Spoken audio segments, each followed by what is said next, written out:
With the 2025 NFL Draft now in the past, the Philadelphia Eagles' next plans may already be underway, as the Birds have several big decisions to make in the near future, including whether or not to shell out some big money for the biggest player on their defense, and also whether or not to trade tight end Dallas Goedert. And luckily for us, the Eagles draft may have actually just given us some pretty big hints on what they plan to do, and it's a bit unexpected. So in this video, I'll break that down, as well as explain why I think Andrew Mukuba is the perfect addition to the Eagles defense. So we're going to talk about that and more, starting right now. The 2025 NFL draft is now completely over, and looking back on it, I think it's safe to say that the Philadelphia Eagles were big winners once again, as not only did they get several players that might come in and be day one starters, being of course their first round pick in versatile linebacker Jahad Campbell and their second round pick in safety Andrew Mukuba, but they also got a guy who I think can make an immediate impact and one day become a really good player in defensive tackle Ty Robinson. And they also got several guys in later rounds who I think could turn out to be steals and very good players as well. But don't just take my word for it. Just look at these numbers brought to light by Warren Sharp on Twitter, showing that according to the DCOE metric, or draft capital over expectation, the Eagles had the fourth best value draft in the entire NFL. So again, I think the Eagles had a pretty darn good draft, all things considered. And I actually broke down each and every pick in my last video, so not yet, but when you're done watching this video, go check that one out because you're not going to want to miss it. Plus, one other great part about the draft is just getting to hear the Eagles draft calls and the behind the scenes videos of when these guys actually get picked, because those are always bound to produce some pretty cool moments. Back. What's going on? It's Howie Roseman from the Eagles. What's going on with you? How you doing? Man, I'm blessed, man. Are you? You're going to be even more sir. blessed. You're a Philadelphia Eagle, brother. Oh, yeah, man, let's rock out. Let's do it. Y'all don't even know what y'all just did, though. No, I think we did. We've been talking about you for a while now. Well, what do you think? Would it be a draft without the Philadelphia Eagles taking a Georgia defensive player? Hell no, I wouldn't. Hell no. You've been sitting for too long, brother. We're picking you right here. Yes, sir. Appreciate it. Miles, how you doing, buddy? What's up?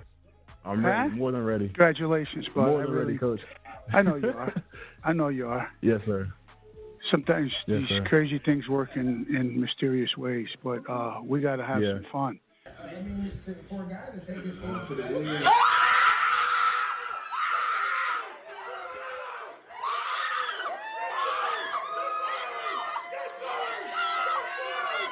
Yeah, like I said, it's just always cool seeing those moments. And again, I really do think the Eagles came away with a couple steals in some of these later rounds. Plus, one other interesting note from the Eagles draft this year is that Howie Roseman has adapted once again, because coming into this draft, the whole big narrative was that the Eagles are most likely to draft players that they had brought in on top 30 visits, simply because that's just what they've done in recent years. But I guess this year, Howie Roseman figured that other teams had caught on, and he switched it up, as the Eagles surprisingly didn't draft a single player that they had a visit with.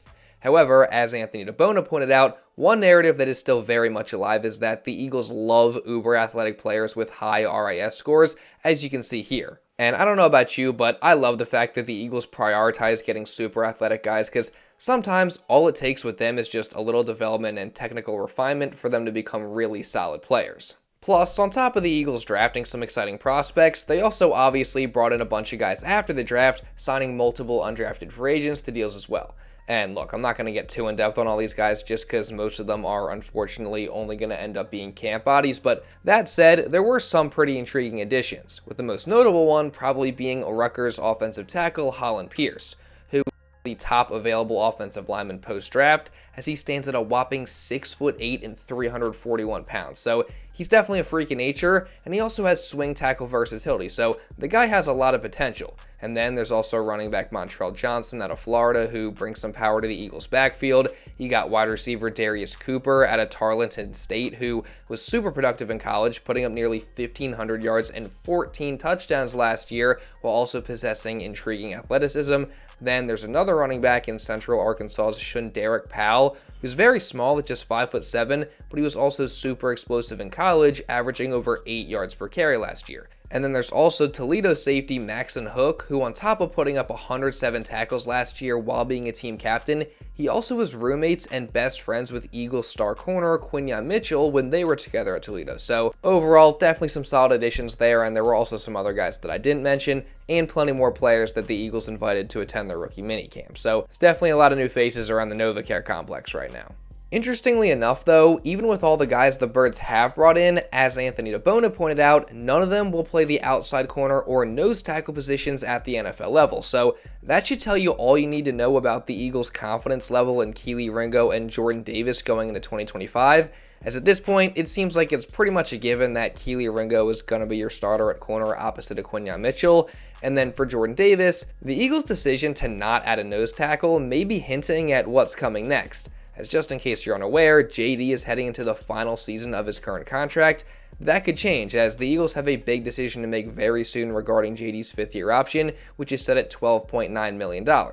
As the final day for them to exercise that is May 1st, which is just 2 days from when this video is set to go out. Plus, the big fella is also eligible for an extension this offseason, so again, there's multiple different ways this could go, but the fact that the Eagles didn't pick up a nose tackle in the draft could possibly be a sign that they are in fact planning to extend JD or at least pick up that fifth-year option. That said, this is all just speculation. I personally have no idea what an extension would look like for Jordan Davis, and $12.9 million is also kind of a hefty price to pay for somebody who, sure, I think is very underappreciated and fantastic in his role, but also doesn't really play a ton of snaps. So we'll just have to wait and see what happens. But again, the Eagles not bringing in a nose tackle definitely could be a hint that JD is set to get paid some money pretty soon. So I'm curious to know what you guys think. Should the Eagles extend Jordan Davis? Should they pick up his fifth-year option? What do you think they're actually going to do? Let me know all your thoughts down in the comments below. Moving on though, one other position the Eagles didn't make any acquisitions at is the tight end position, which of course is also very interesting, just considering that one of the main storylines for the Birds ahead of the NFL draft was the situation surrounding Dallas Goedert and whether or not he would be traded at some point this offseason, possibly specifically during the NFL draft. But of course, that is now came and went, and not only is Goedert still on the team, but again, the Birds didn't even add somebody to be his eventual replacement. So that certainly has to make you think that there is a very real chance Goedert is going to be back this season.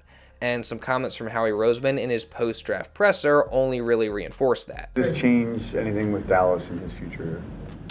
You know, Dallas is part of the team, as we speak. Obviously, as we go forward, we're going to continue to address things on this team, and right now, nothing further. Do you see a path where Dallas can come back at this point, and is that the one place maybe you're still a little bit uncomfortable? Dallas is a heck of a player, heck of a person.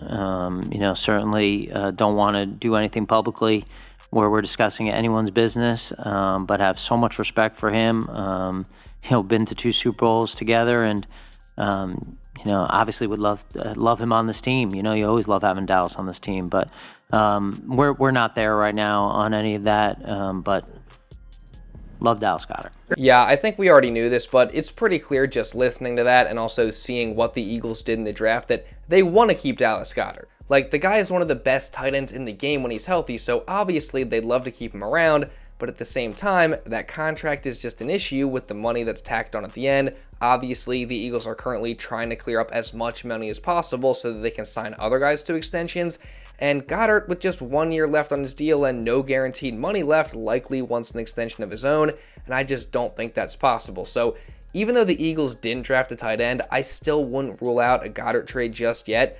My hope, though, is that them not adding a tight end means that the two sides are currently working towards an agreement on a 1 year restructure or a short-term extension. But honestly, guys, I don't really know. My gut feeling says that the chances of Goedert staying next year are much higher now than they were before the draft, just because, again, they didn't bring in a tight end. But I'm not fully sure. So I want to know your guys' thoughts down in the comments below. But now, just getting back to the Eagles draft picks, there are a few guys who I think are going to be really, really interesting to watch over these next several months in the lead up to the season. But the guy who I want to highlight in this video is the Birds' second round selection in safety, Andrew Mukuba, just because the more I watch this guy and read about him, the more I absolutely love this pick for the Eagles. I mean, this is a player who really can do everything at the safety position. The guy's versatile, having the ability to play back deep, up in the box, or in a number of other spots on defense, making him a really interesting chess piece for Vic Fangio on the back end. Plus, he's phenomenal in coverage given the fact that he only gave up 74 yards and an opposing passer rating of 12.1 when targeted last year. Not to mention the fact that he's an extremely aggressive and physical player who can lay a big hit and just be an enforcer on the back end. And he's also got great ball skills, having 5 picks last year at Texas and just having a natural ability to take the football away. Let's watch the Eagles' second round pick, Andrew Mukuba right here. Here he is. He can line up anywhere. at a safety position, down at the same level right there as the linebackers. All right, but watch his reaction right here. All right, he's got the flat tip ball, okay. Tip drill, interception. But he's got ball skills, all right? You watch him right here. He's like in a rat position, right? He's just a rat. Like here he is cheating, and he's just reading the quarterback right here, all right? This is Carson Beck, right, from Georgia. So he's just reading it, and like he's looking, okay, here comes the crosser. Now here he's hunting someone up. Oh, Beck never saw him. All right, he's hunting up the crosser at that rat position, takes it away. Different types of interceptions, all right? Different types of reads. Like here he is down here, right down there in the box right now, all right? So you watch him right here, and he's in that rat position again. All right, this is an easy one. They throw it right to him, all right? At least he doesn't drop it, all right? Can do something with it. But he's got ball skills. I mean, you like him, how he sort of just plays in the middle of the field. Like here he is at the free safety position right here. All right, you watch his range right here on the go route off the edge. Steps right in front of it, takes the points away, takes the interception. All right, you like that. You like to see the range from the center field all the way to the sideline. All right, and then this right here against Arizona State in a playoff game. Right, here it is. Like it's not a great route, but he jumps. It's like his ball. He takes it away from Arizona State right there in a playoff game. That was a double overtime win for the Longhorns. That helped to win that game. As Baldy highlighted there, the guy's just an absolute ball hawk. And again, he's versatile, he's physical, he's great in coverage. Like, he's just kind of everything that you would want at the safety position. Now, the one drawback with Mukuba is his size, being listed at just 5'11 and 186 pounds at the NFL Combine. But honestly, I don't think the height's really an issue, and he plays physical anyway. And then for the weight, yes, 186 is pretty light for a safety, I guess, but the good news is that at his pro day in the pre-draft process, Mukuba actually weighed in at 194 pounds, and he's likely to continue gaining weight and possibly get all the way up to 200 plus by training camp. And even now, he's already comparable size-wise to star safeties like Budda Baker and Brian Branch, both of which he says are guys he watches and studies. I mean, I like to watch guys, typically, that's my body type, body frame. I mean, I can't go watch. I mean, I can watch it, but I can't really do as much as a guy that's 6'3". I like watch guys that's my height, my size, kind of move the same and just kind of see what they do and just add it to my game to improve my game, obviously. But, being at this level, every little thing you can find to help you, you're going to need it. Anybody in particular? I say a guy like Budda Baker, Brian Branch, those guys that's, my size and kind of move how I move a little bit. Honestly, the more time that goes by since the draft, the more and more I think that the Eagles absolutely nailed this pick. And I really do think there's a chance that Mukuba is a day one starter for this defense. And the competition with Sidney Brown is going to be one of the main storylines of OTAs and training camp, so stay tuned for that. To cap things off, though, the Eagles made major headlines yesterday with the Super Bowl 59 champions participating in the long-standing tradition of visiting the White House to celebrate their victory over the Chiefs. And naturally, everybody's upset because some guys did go, some guys didn't, and it's just caused this whole ridiculous political debate and uproar among Eagles fans. Now, I know some people are probably going to get upset at me in the comments for this, but my take on the situation is this is a long-standing tradition, so I don't think going is necessarily some sort of political statement, and anyone who did go, I think that's fine. And also, for the guys that decided not to go, I think that's fine too. I mean, honestly, I really don't freaking care. I'm just so sick of the divisiveness of politics right now, and this White House visit isn't going to change my opinions on any of the Eagles players in a good or bad way. So let's please try not to get into a fight in the comments. We're all Eagles fans, guys. It's go Birds all day, every day. Let's not change that. And you guys know that I'm going to be continuing to cover everything that happens for the Eagles this entire offseason, because even with the draft over, there is still plenty of stuff yet to happen. So again, if you guys don't want to miss any of that, then make sure you subscribe and you turn on notifications. That way you're notified instantly when I upload a video or go live. And also make sure you drop a like down below to show some support, because it really does help me out a ton. You guys killed it with the last video just in terms of the likes, the views, just everything. So let's see if we can reach that goal of 700 likes again. I would greatly appreciate it. And also leave a comment down below just regarding anything that I talked about in this video. And also, if you want to watch another Eagles video going over the entire draft and why I think the Birds dominated once again, you can check this out right here. And now with all that being said, that's pretty much all I got for this one, guys. So thank you all so much for watching, and I'll see you in the next video.